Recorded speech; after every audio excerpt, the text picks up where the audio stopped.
और कहीं मचल गए तो गन को धारण कर सकता है, रिवॉल्वर को धारण कर सकता है। ये अपने आप में लोग समझते नहीं है, वो जानते हैं कि मूर्ति में प्राण प्रतिष्ठा होनी है। नहीं, संकट में है शंकराचार्य और आप पहली बार उनकी वेदना सुनेंगे। सबसे पहले शंकराचार्य स्वामी निश्चलानंद सरस्वती को सुनिए, उसके बाद शंकराचार्य स्वामी अविमुक्तेश्वरानंद जी को भी आप सुने। भगवान शंकराचार्य के बाद के 4 शंकराचार्यों ने जब देखा कि खानदानी क्षत्रिय दिशाहीन हो गए हैं, सनातन मान बिंदुओं की रक्षा के लिए उन्होंने नागा सैनिक को उद्भाषित किया। मैं बड़े लाड़ प्यार से अपनत से पूछना चाहता हूं, वो नागा सैनिक अपने लक्ष्य पर अडिग हैं, करोड़ों किलोमीटर दूर भटक गए, बहुत दूर चले गए। अब भटकने का ज्ञान होने पर भी सही मार्ग पर आना नहीं चाहते। एक हमारे सैनिक कौन, खानदानी क्षत्रिय तो दिशाहीन हो गए, वैकल्पिक क्षत्रिय के रूप में मान 4 शंकराचार्यों ने अखाड़ा परिषद नागा सैनिक को उद्भाषित किया। आज नागा सैनिक हैं लक्ष्य से सुदूर। 300 वर्ष पहले मान्य गुरु गोविंद सिंह जी ने हिंदू धर्म की रक्षा के लिए खालसा पंथ बनाया। आज लाखों की संख्या में विश्व में सिख हैं, सैनिक हैं, लेकिन सनातन मान बिंदु की रक्षा के लिए नहीं है। दूसरे सैनिक भी हमारे साथ नहीं। तीसरे सैनिक हेडगेवार जी ने आरएसएस को ख्यापित किया, एक दल का प्रचारक बनकर आरएसएस रह गया। तीनों सैनिक रहने पर भी हमारे किस काम के, सनातन मान बिंदु की रक्षा के लिए तीनों सैनिकों में किस सैनिक का उपयोग और विनियोग हो रहा है? मैं क्रांतिकारी दृष्टि से बोलता हूं। और अंत में सज्जनों, 2 चाहिए, एक स्वस्थ मार्गदर्शन, दूसरा सेना सैनिक। नीचे से लीजिए समर्थ रामदास तो शिवाजी, दोनों चाहिए या नहीं? व्यासपीठ तो शासन तंत्र, आगे लीजिए चंद्रगुप्त, उधर चाणक्य तो चंद्रगुप्त, आगे कुमारिल भट्ट या शंकराचार्य तो सुधन्वा जी, और आगे चलिए उधर धौम्य जी या व्यास जी तो युधिष्ठिर जी, श्री कृष्ण जी, और आगे चलिए वशिष्ठ जी तो राम जी, और आगे चलिए भृगु जी तो पृथु जी, और आगे चलिए नारद जी तो ध्रुव जी। दूसरा कहां है? हम आप जो हैं वो तो समर्थ रामदास जी से लेकर नारद जी की भूमिका प्रस्तुत कर सकते हैं ना। दूसरे की कमी दूर कीजिए ना। हम अहिंसा के पक्षधर हैं, लेकिन बौद्धों की झूठी अहिंसा ने देश को गर्त में डाल दिया। गांधी जी की झूठी अहिंसा ने भारत को गर्त में डाल दिया। हम छात्र सेना, छात्र संघ के समय छात्र बल के पक्षधर हैं। अरे राजनीति का अर्थ होता है छात्र धर्म। राजनीति और राजधर्म पर्यायवाचक हैं या नहीं? उसका एक नाम होता है दंड नीति, उसका एक नाम होता है अर्थनीति। एक उदाहरण देता हूं, सुनिए, ये भूलदंड है या नहीं? इनसे हम हवन भी करते हैं, लिखते भी हैं, गणानान्त्वा ऐसा घन पाठ आदि भी, वेद का उच्चारण भी करते हैं, भोजन भी करते हैं, तैरने में भी इसका उपयोग होता है, चलने में भी उपयोग होता है। ऐसे बिना हाथ के चलने वाले की स्थिति क्या होती है? हर व्यक्ति जानता है इसके द्वारा लेखन कार्य का संपादन हो रहा हो या यज्ञ का संपादन हो रहा है या भोजन की निष्पत्ति हो रही हो, ये सेना है। सेना हर व्यक्ति को मालूम है या नहीं?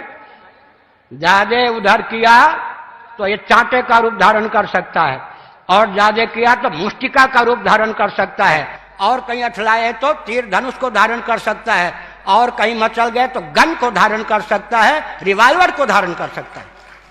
ये अपने आप में छात्र धर्म है या नहीं? क्षत्रिय है या नहीं? गाढ़ी नींद में बुद्धि सो जाती है, बुद्धिपूर्वक अज्ञान का प्रश्न ही नहीं उठता। लेकिन मच्छर काटने आ जाए तो छात्र धर्म का निर्वाह करने के लिए भुजदंड अपने आप उठता है या नहीं? परंपरा प्राप्त निसर्ग सिद्ध संस्कार संवेद या भुजदंड अपने आप पहुंच जाता है। मच्छर चपेट में आ जाए तो उसका कचूमर निकल जाता है, और भाग जाए तो कम से कम इसके द्वारा खुजला लेते हैं।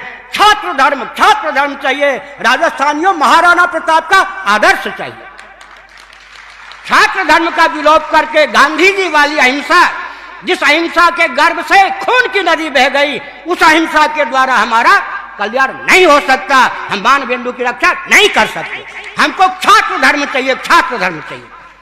राजधर्म का अर्थ होता है, राजनीति का अर्थ होता है राजधर्म, राजधर्म का होता है क्षत्र धर्म, इसीलिए क्षत्रिय चाहिए, लेकिन सबकी रक्षा की भावना से। लोग समझते नहीं है, वो जानते हैं कि मूर्ति में प्राण प्रतिष्ठा होनी है। नहीं, ये धर्मशास्त्र नहीं है, मंदिर में प्राण प्रतिष्ठा होनी है। तो जो मंदिर होता है वो भगवान का शरीर होता है, और जो उसके अंदर मूर्ति होती है वो तो आत्मा होती है, प्राण होता है। तो मंदिर में प्रतिष्ठा होनी है, मंदिर ही भगवान का शरीर है। अब मंदिर अभी बना ही नहीं, पूरा शरीर निर्मित ही नहीं हुआ, और आप उसमें अगर प्राण डाल देंगे और उसका व्यवहार भी करने लग जाएंगे तो ये कैसे होगा। गर्भ में बालक आता है तो गर्भगृह क्या है? गर्भाशय। हमारी माता का जो गर्भाशय है वो गर्भगृह है। तो गर्भ में गया, लेकिन वो पब्लिक के लिए नहीं हो सकता। अभी गर्भ में बालक आ गया, लेकिन जब तक उसके अंग प्रत्यंग स्थापित करके पूजा अर्चना करने का अवसर देते हैं, उनको श्रेय नहीं जाएगा। नरेंद्र मोदी को देंगे उसी तरह से। अब तो हम तो सीक्वेंस में आ रहे हैं, लेकिन आपको तो धैर्य नहीं है, आपको तो नरेंद्र मोदी का केवल सुनना है, बाकी कुछ आपको बाकी तो कुछ दिखाई ही नहीं देता। प्रश्न कर रहा हूँ जो मौजूदा आज की मीडिया का यही नियम है कि उनको नरेंद्र मोदी की सिवाय कोई बात करो उनको सुनना ही नहीं है। राम जन्मभूमि का आप पूछते हैं किसको श्रेय जाएगा, हम एक सिलसिलेवार 500 साल से लेकर के बताते आ रहे हैं। अगर आप धीरज रखते तो नरेंद्र मोदी का भी नाम आता। बिल्कुल बिल्कुल, मैं लेकिन आपको धीरज ही नहीं है। मौजूदा समय में, क्योंकि आप नरसिम्हा राव जी का आपने जिक्र किया, तो मुझे लगा मौजूदा समय के जो भाई प्रधानमंत्री नरसिम्हा राव का हमने सीक्वेंस में नाम लिया, एक एक घटना के बाद हम नाम ले रहे हैं। आप नरेंद्र मोदी का ही सुनना चाहते हैं, नरेंद्र मोदी का भी श्रेय है। श्रेय यह है कि उन्होंने मंदिर बनाने में रुचि ली, प्रतिष्ठा करने के लिए आयोजन करना चाहते हैं, उनका भी अपना श्रेय है। और बाकी कई हम जिनका कहना चाहते हैं उनका छूट गया। नहीं, आप कई हम नहीं कहना चाहेंगे। चलिए ठीक है। एक और चीज अभी आप सुन रहे थे शंकराचार्य स्वामी निश्चलानंद सरस्वती को और शंकराचार्य स्वामी अविमुक्तेश्वरानंद को। ये दोनों शंकराचार्य बहुत ही कष्ट में हैं, इनकी वेदना भी आपने सुनी। निश्चलानंद जी जहाँ इस बात से दुखी हैं कि जो संतों की सेवा के लिए सैनिक बनी, उसका नाम है नागा सैनिक। आप जानते होंगे नागा साधुओं को, और नागा साधु अपने रौद्र रूप के लिए जाने जाते हैं। लेकिन आज नागा साधु आगे नहीं आ रहे हैं, इन शंकराचार्यों के लिए ढाल नहीं बन रहे हैं या इनके पीछे खड़े नहीं हो रहे हैं, जिसको लेकर शंकराचार्य काफ़ी दुखी हैं। साथ ही उनको कहना है कि गुरु गोविंद सिंह ने सिखों की जो उन्होंने एक बनाया, संगठन बनाया, एक धर्म बनाया सिखों का, तो वो धर्म बना था सनातन हिंदू की रक्षा के लिए। लेकिन आज करोड़ों सिख हैं, लेकिन हमारा सनातन और हम खतरे में हैं।